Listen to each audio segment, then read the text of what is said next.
Good evening guys. So, meron akong i-share sa inyo tips, no? Para dun sa maaaring iba alam na ito pero maaaring makatulong din dun sa iba. So, share natin. Dun sa may mga Android cellphones na laging may ads, yung napuno na ng ads kada galaw ng kanilang screen, no? Kada pindot ng isang app, puro ads, no?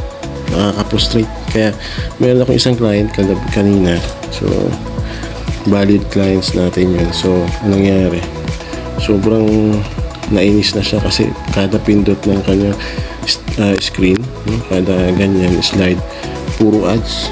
So, nag-search ako kung paano siya gawin. So, simple lang pala. Kaya gusto ko i-share sa inyo, no? Makakatulong to dun sa mga hindi pa alam, no? Yung puro ads na yung inyong cellphone. So, una, punta kayo sa settings, dito sa akin, settings, and then punta kayo sa connection.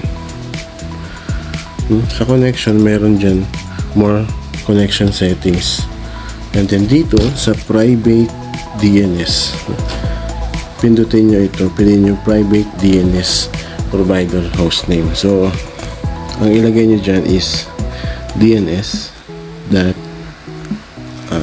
adguard.com.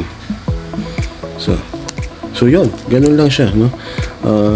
After nyo yan, no, mag-restart na lang kayo para mag-take effect yung inilagay natin na private DNS, no? So, ganyan lang siya. So, save yan.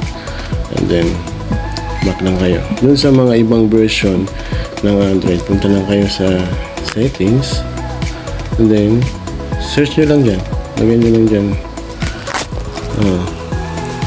private DNS.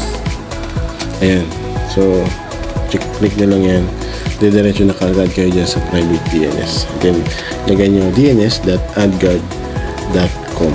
so mabablock nyo na yan after mag-restart ng inyong phone.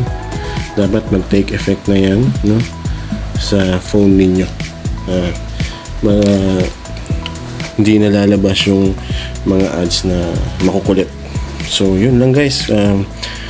Pwede nyo i-share, no, sa inyong mga friends, no? So, para makatulong din, no?